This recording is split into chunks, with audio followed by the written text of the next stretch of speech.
Hello and welcome to the Bucket Lister podcast. Join your host Keith Crockford along with special guests who have travelled the world, here to share stories of their adventures and plenty of inspo to add to your bucket list. Now, let's get into today's episode.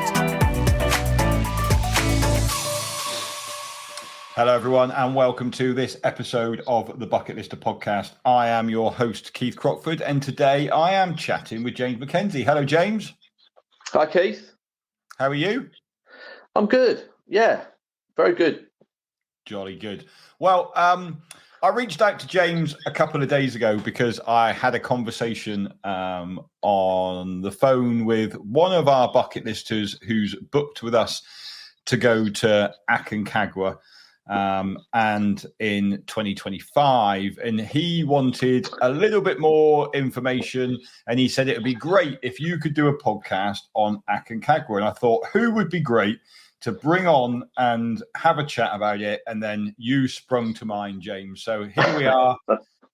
And well, thanks for that, Keith. That's all right. I think it's Aconcagua is such an amazing trip, and I think in terms of, I think one of the reasons why it's so amazing is obviously it is so out of a lot of people's comfort zones, but at the same time, it is the highest mountain outside of the Himalayas. And what makes it really cool is the fact that the trekking season for Aconcagua is the opposite for the Himalayas. So actually, the chances are when you're stood on top of Aconcagua, you are probably the highest person in the world at that point without going up an 8,000 meter peak, which I think is quite cool. But what made you, James, think, I want to do Aconcagua? Well, just for a bit of context, we go back a few years. I had wanted to make some changes in my life, and basically wanted to challenge myself. And as you do, as many people do, I took myself off to India. And the culmination of that trip meant that I completed an Everest base camp circuit. And the Himalayas were a wonderful, wonderful experience. I mean, it was just otherworldly, and if you've ever been to the Khumbu glacier, it's kind of lunar-like. It's otherworldly. It's amazing. Upon return from India, I really wanted to have another challenge. I really enjoyed the whole experience of trekking. I mean, I'm not a climber as such. I'm not a technical climber.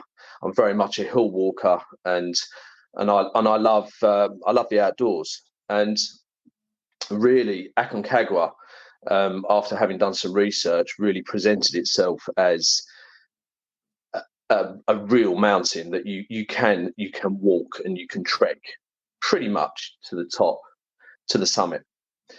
And then further research, then it reveals that it's actually, it's a pretty difficult mountain to negotiate. You have to be prepared. You have to put in the training. And having, looked through various places to kind of jump on an expedition to Aconcagua, bucket list company just seemed like the perfect fit. And really, I mean, for me, it was, and still has been such an experience. Yeah, so I mean, Aconcagua sits at just under 7,000 meters, so it's 6,961 meters in altitude. Like you say, it is classed as a trekking peak. Obviously, it does gain itself onto a lot of people's bucket lists because it is one of the 7 summits, and anyone that's thinking of doing the 7 summits, it kind of probably, I would say, is probably currently at the minute, I would say it's probably on it's second one on everyone's list. I would say it probably used to be the third one on everyone's list after Mount Elbrus. but obviously people are not able to tick that one off at the minute with its location in Russia. So I think in terms of, most people would start with either Mount Elbrus or Kilimanjaro, and then Aconcagua is kind of the next step on, really, isn't it? It is.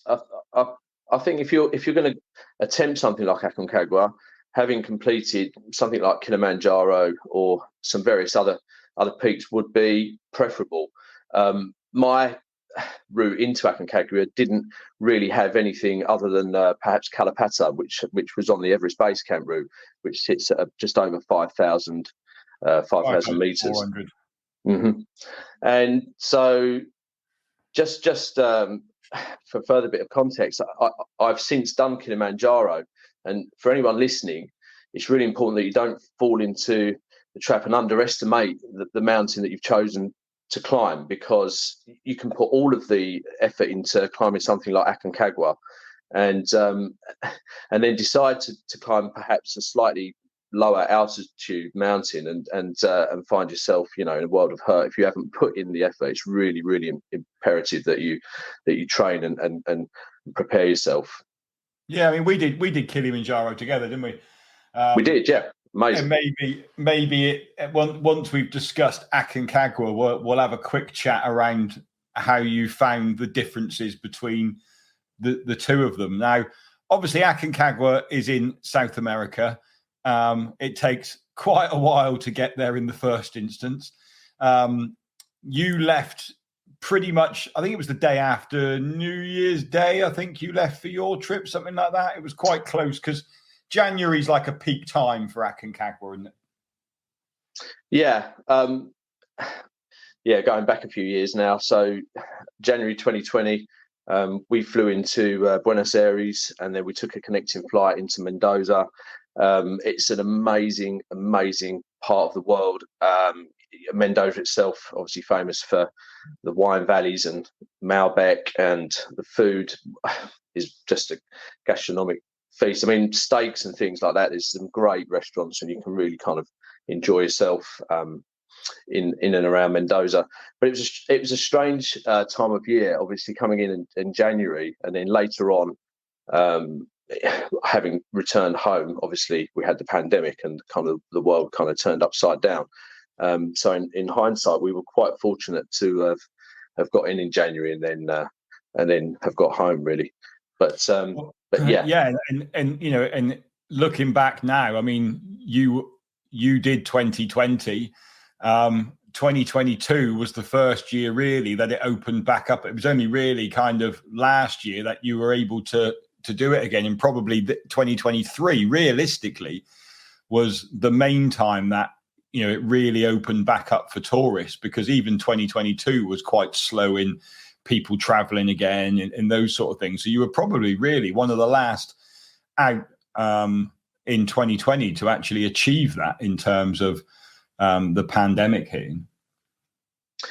Yeah, and then just going back to actually getting and arriving to Aconcagua for the trip.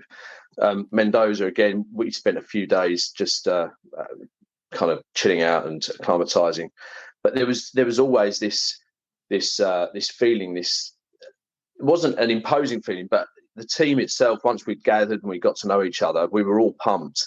And although you want to get around and kind of enjoy a little bit of sightseeing, your mind is kind of really set on the task ahead. And it's a really good preparation for the mountain, or getting onto the mountain.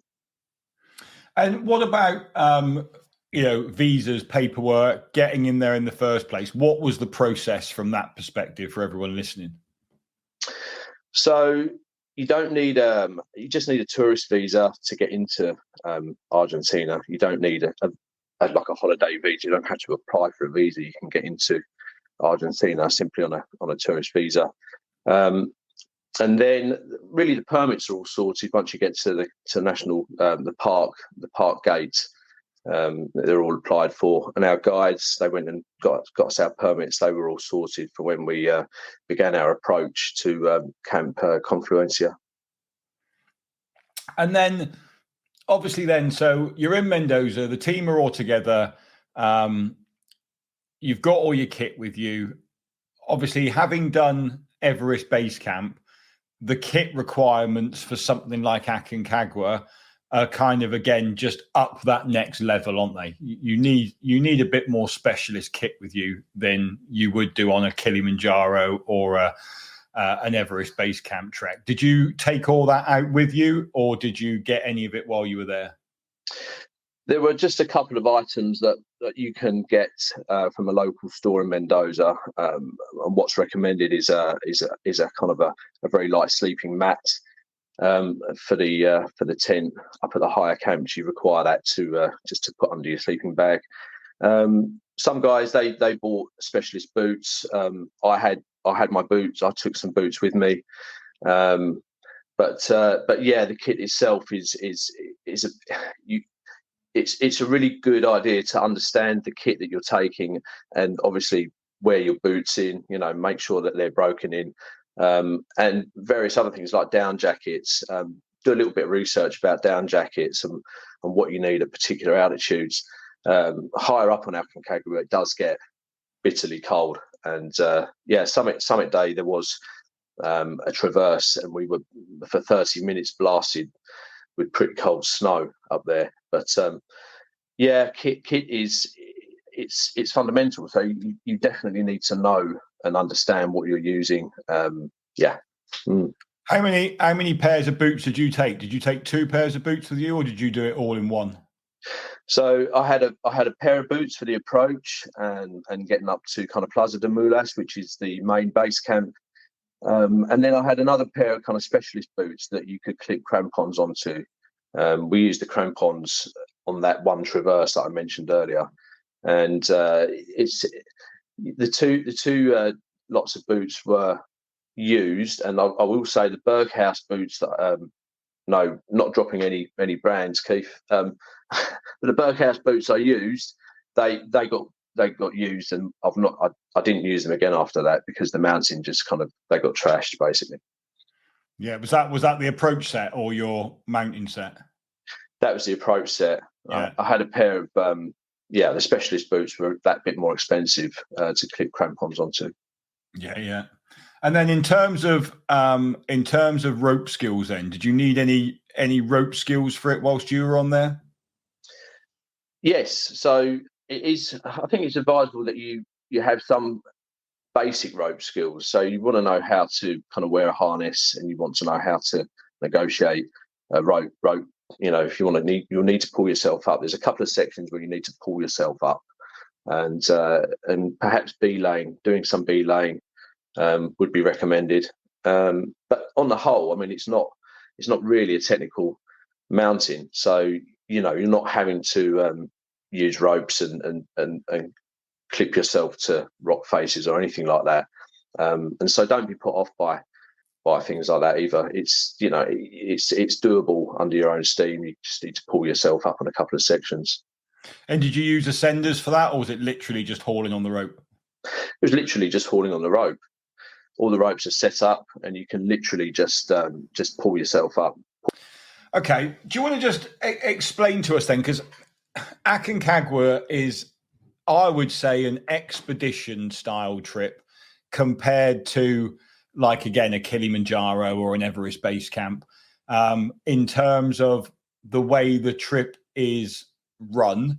It isn't a case of, you starting at the bottom and then you just walk up to the top, get to the top, turn around and come back down again. There's quite a lot of stages on Aconcagua throughout that process. And it's quite a long process as well. Like, it is a very long trek, shall we say. But do you just want to talk through the trip and sort of explain how the more expedition style of it actually works? Yeah, sure. So in terms of expedition, it's definitely set in stages, and each stage has its own requirements, really. So acclimatization is absolutely necessary. You have to acclimatize, and that's all worked into the schedule. So there are various peaks around base camp at Plaza de Mulas that allow you to kind of acclimatise for a few days. But beginning from the park gate, when you get to park gate, it's about a 4-hour hike up to Confluencia, which sits at about 3,380 metres. And at Confluencia, you'll spend the night there and enjoy some food, and kind of just kind of soak up the atmosphere, enjoy the environment as well. So as you're trekking through the park, the environment changes. It's a very arid environment, and it gets drier the higher you go. And from Confluencia in the morning, you'll set off early up to Plaza de Mules, which is like the main base camp, and that sits at about 4,400 meters. And at Plaza de Mules, there's everything. Everything exists at Plaza de Mules. It's like a small town, and it's a really wonderful little community there, sat at the bottom of base camp at Aconcagua. And you'll spend a few days there, and you'll go out and do various other peaks, one of which is called Bonete Peak. That's a really good acclimatization day. You'll climb to the summit of Bonete and then come back down and sleep. You might have a rest day the next day where you might just do a little bit of walking and trekking. I think one day we went halfway up to High Camp 1, which was Camp Canada, and then come back down to acclimatise. We did a bit of ice climbing as well, which was awesome. So those activities really help you to acclimatise, and really that's essential, because whilst you're doing that, you need to consume a lot of water. Hydration is really key. So if you put I use this word preparation. If you put the prep in and you've acclimatized, you take your time, you do these various other peaks, then you're setting yourself up for a good summit attempt. From Plaza de Mules is up to Camp Canada, which is High Camp 1, which sits at about 5,050 meters. And then it's a trek up to Nido de Condores, which is about 5,570 meters.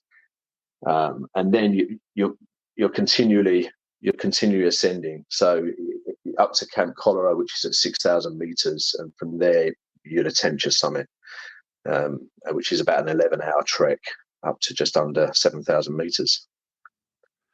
And in terms of carrying all your gear, then, did you have do you have porters on the trek? Are you carrying all your gear? How does that work on Aconcagua? So on Aconcagua, you will have porters. So the majority of your kit will go to Plaza de Mules, and you'll have your day bag with all your essentials in there. At Plaza de Mules, you will be sorting through your kit various days, and you want to get your kit together for your summit attempt. That is leaving Plaza de Mules up to Camp Canada. You have to be organised. It's really important you're organised. There are porters that carry the bulk of your equipment. However, you will be carrying a day bag, and obviously, if you need help with that, that is available as well. So, but when you're moving between camps, you're only carrying what you've left base camp with. That's right, Keith. Yeah. You're just carrying for 2-3 days from the time you leave the base camp to then you're going to get to the summit. Yeah, pretty much. Yeah, and on summit day, you won't be taking much with you at all. Obviously, you're going to want water and some snacks, and that's pretty much it for the 11-hour summit attempt to get back down from summit to Camp Cholera. And obviously, on all of our treks there, it's important to have the buffer days in there as well to make sure you've got the opportunity. Basically, if the weather's not good while you're at one of the high camps that you can't go for the summit, we need to make sure there's you've gone all that way. We've got to give you the maximum chance of succeeding. How was the weather for you when you were doing it?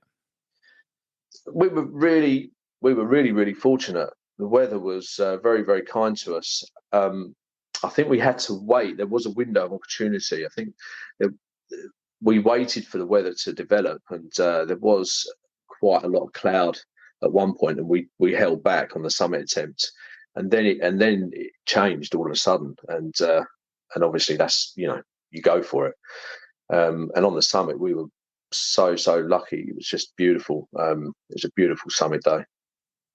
And in terms of, you've been to Everest Base Camp, you've been to Kilimanjaro. They are both very popular in terms of the number of people that were doing them. How did you find Aconcagua in terms of, the amount of people? Did it feel over tour? Did it feel, was over tourism there? Was it busy? Yeah, not really. Plaza de Moulas was busy. There were various other tours, companies down at Plaza de Moulas, but it is very, very well organised, and they schedule. They're all on different schedules. They're all moving up and down the mountain on different days, and it's incredibly, as I say, well organised. And it's actually quite good that you've got numbers of different people on the mountain as well. So it's not crowded at all, but you can see different groups as you ascend and descend the different sections. But yeah, it wasn't unusual to see some of these kind of ultra athletes that use Aconcagua as a training ground for their ultra marathons and things. So occasionally you see these guys with very light packs and trainers on, literally running up and down the sections, which was quite something. You're breathing out your arse, and they're exactly they're coming up next to you. You mean? Exactly. So in terms of, obviously it's a long time. I mean, from landing in Mendoza, you're probably looking at like almost 2 weeks, really, aren't you, before you're going to get to the summit? Yes. Yeah. Like that process you've just described there is like 13, 14 days of, landing in Argentina to standing on top of Aconcagua. Yeah, totally right. It's a long process because you have to acclimatise. That's the bulk of it. Once you're at Plaza de Moulas, you need to concentrate on hydrating and completing various other peaks to acclimatise. It can be grueling, but it's amazingly rewarding as well at the same time. I mean, it's interesting now with, obviously we've done quite a few podcasts with the Altitude Centre. I know people have jumped onto the live Altitude Centre sessions that we've been running on Zoom. And knowing what I know now, and I'm just interested to hear kind of your thoughts on this.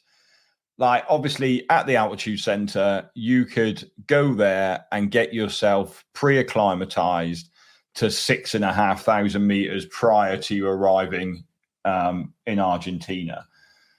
Do you think now, if you were to go and do that again in 2024, would you maybe go through that process first of going out there already pre-acclimatized? That's a difficult one, Keith. I think a natural way of acclimatizing is hugely beneficial. There's no reason why you wouldn't be able to put that prep in beforehand. I think just a matter of convenience, it might be better to acclimatize beforehand. So there's always that benefit. But the stages on Aconcagua are such that it really does set you up to acclimatise correctly, and the guides are there to inform you. They're keeping an eye on you. You've got the medics hut there that are really great at measuring your blood oxygen saturation and various other things they need to get in check before you ascend any further. And so, yeah, I mean, I think either or would be great. Yeah. Or even both, maybe. Just going out there, out there already knowing that you're acclimatized to almost the last 500 meters, and that maybe then. I just wonder whether or not, to go and have a few sessions at the Altitude Centre or to hire the machine and be pre-acclimatized. I just wonder whether or not your enjoyment level would increase by being on the mountain without having to, because even going, you're still going to have effects of being at altitude. We discuss, I've discussed absolutely being at altitude all the time. And I just wonder whether or not, I think for my next Kilimanjaro trek or my next high altitude trek, I think I am going to go through the process with the altitude center, because I don't think you need to, Keith. I think it's number 16 for you, is it? I'm kidding. Yeah, it is. Yeah. But obviously, you lose your acclimatization. Like, I know my body can cope and acclimatize well.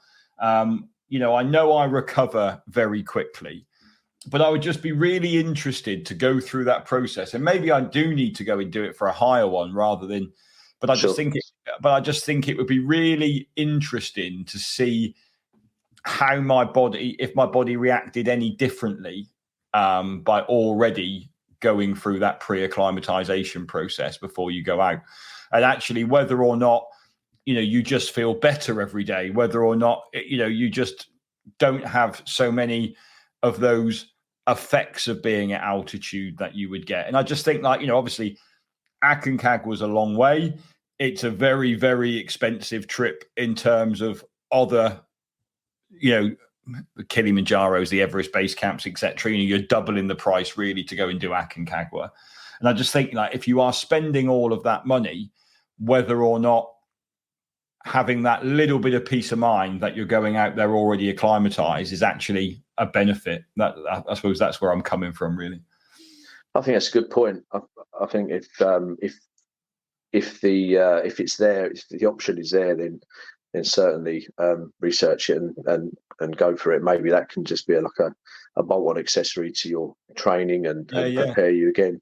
So yeah, absolutely. Did you take Diamox while you were on Aconcagua? I didn't. No, I didn't take any Diamox.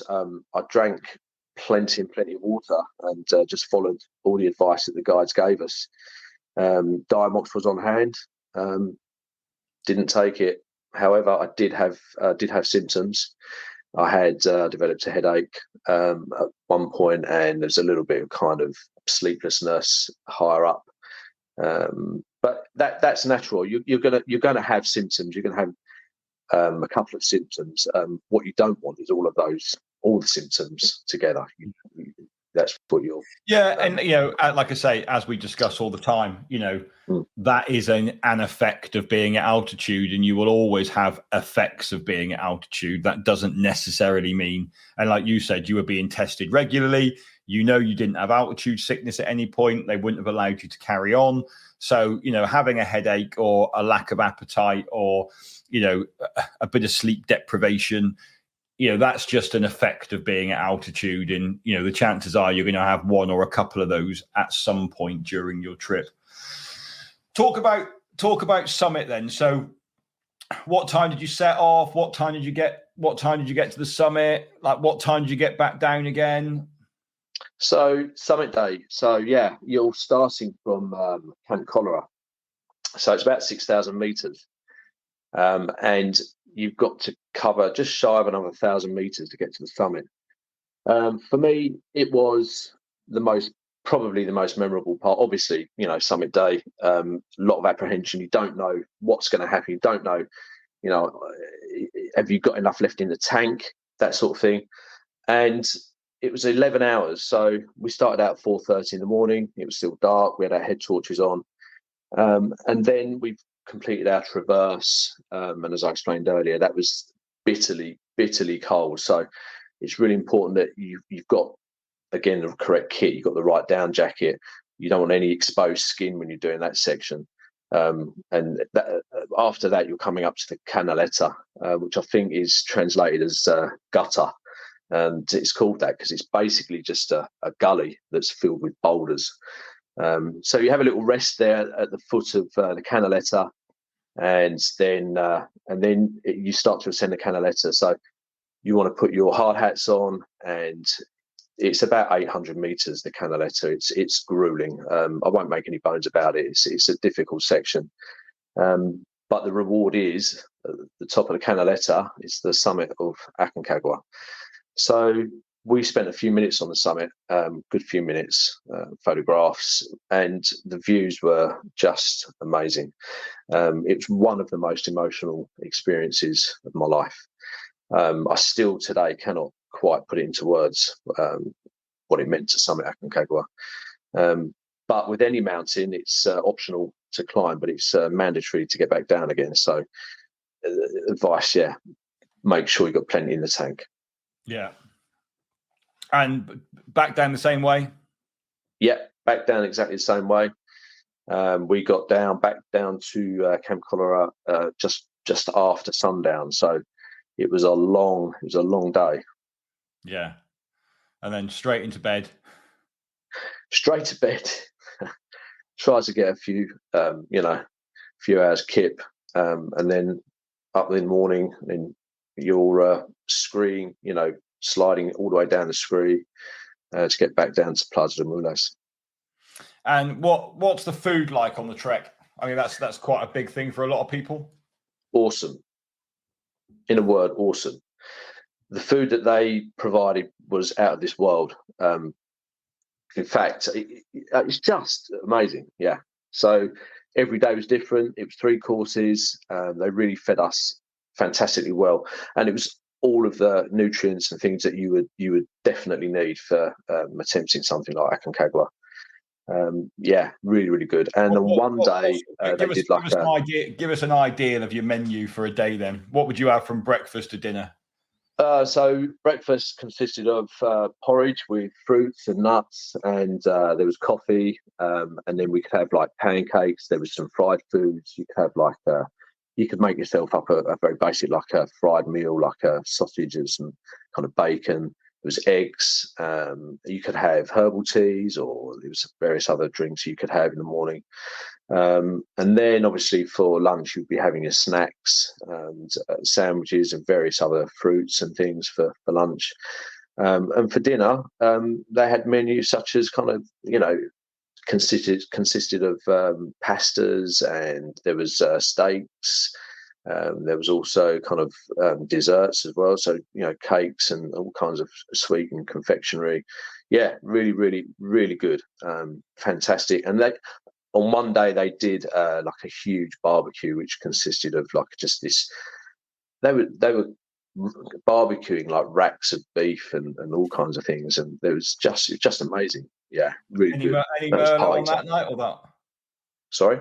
Any Merlot on that night or not? No, not on that night. No, there were nights that consisted of some beers and things. Yeah, for sure.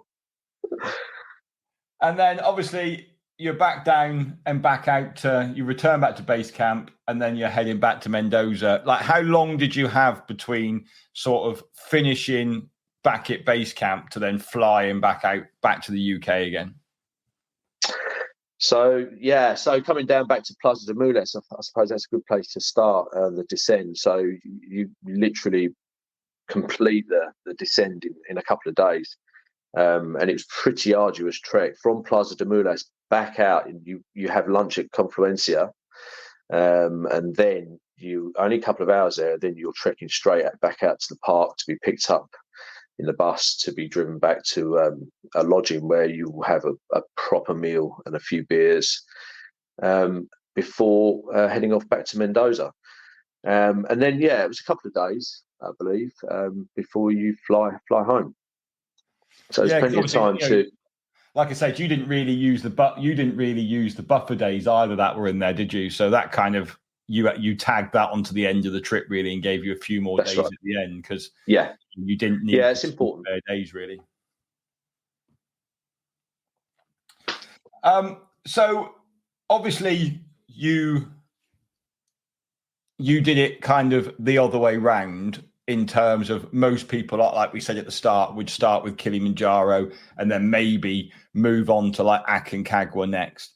How did you find Kilimanjaro? Because we did it, was it last September we did it together, wasn't it? That's right. Yeah. How did you find Kilimanjaro then compared to Aconcagua in terms of difficultness? Obviously, it's a lot shorter. But just talk us through what you felt were the differences there.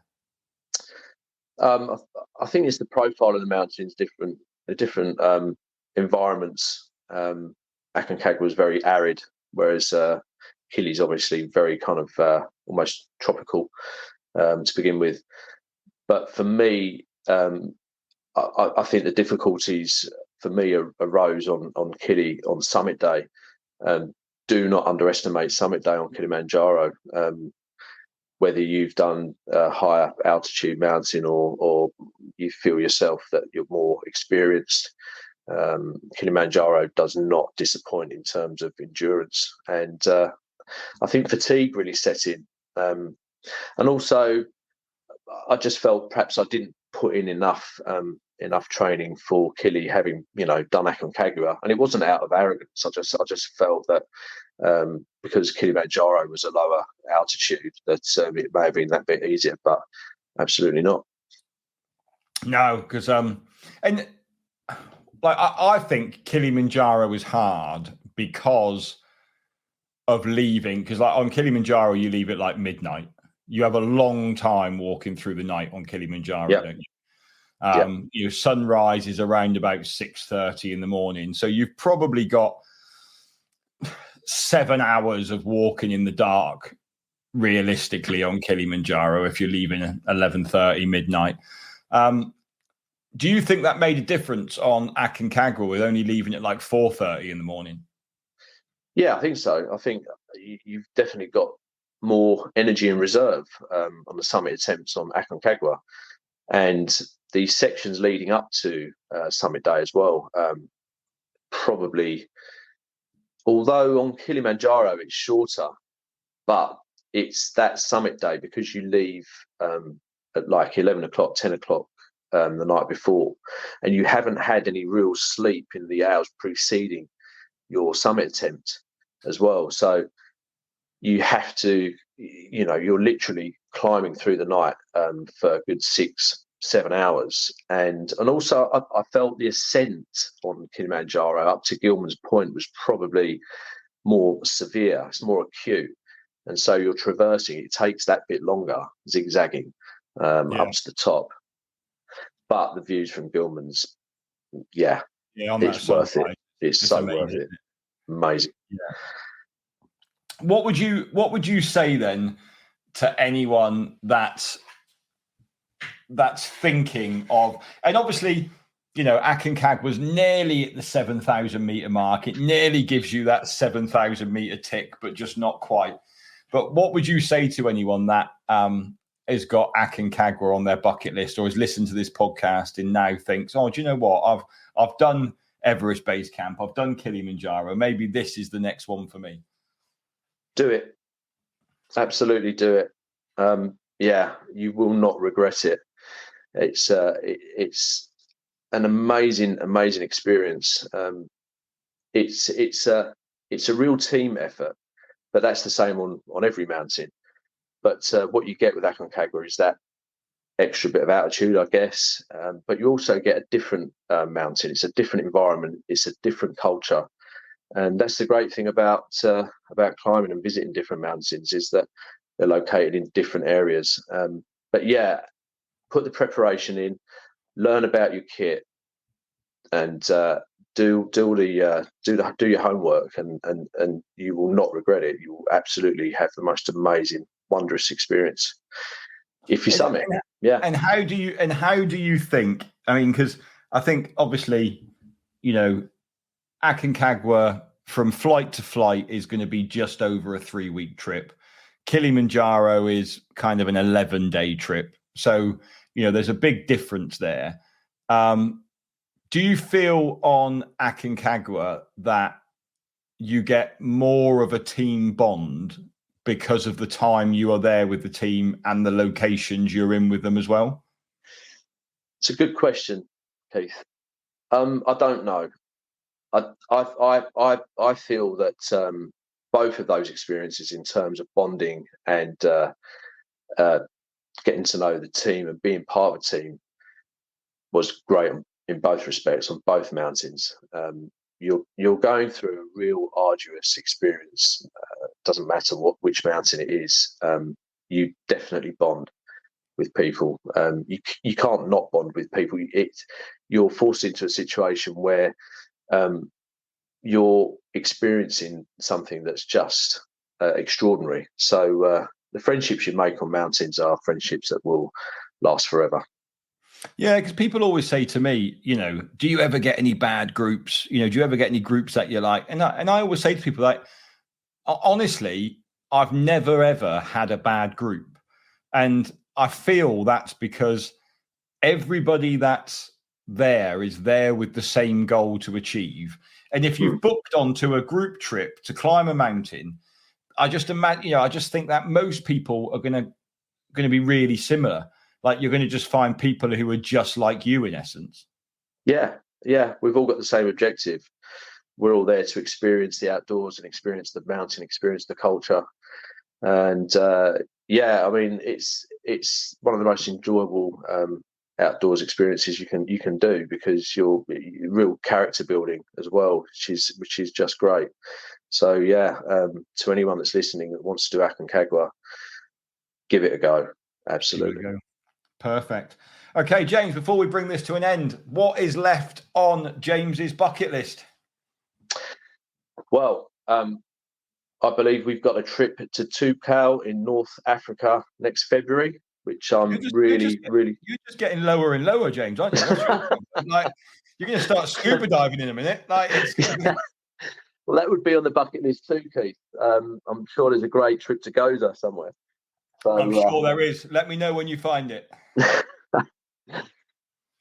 I think I'm just continuing the experiences of outdoors. I recently did the horseshoe up at Mount Snowdon. That was fantastic. I still love just doing outdoors walks, Surrey Hills down in the South Downs Way, those sort of things. Just being outdoors and enjoying the activity. So have you got any sort of inkling that you want to go higher than Aconcagua? Is there something else that you potentially want to do after that, or? I mean, I think I would like to spend some more time in the Himalayas. I would love to do an 8,000 meter. Haven't really got around to planning that out in my head yet, and how I might go about that. But I'd like to spend definitely, I think a good few months or a couple of months in the Himalayas, and focus on perhaps doing something like that, Mirror Peak or something, Perfect. Well, James, thanks ever so much for coming on. It's been a pleasure chatting to you again. I know we roomed together on Kilimanjaro. We spent many nights chatting, but it's great to hear your story again, and for everybody else, hopefully has enjoyed that as well and can take something from it. Thanks ever so much for listening, everyone. I'll be back again with another episode next week. But James, thanks again, and everyone else, I'll see you next week. Goodbye. Bye. Thanks, Keith. Thanks for listening to this episode of the Bucket Lister podcast. Be sure to click follow to be alerted for next week's episode. For more travel inspiration, check us out at www.thebucketlistcompany.co.uk or follow us on socials. See you next time.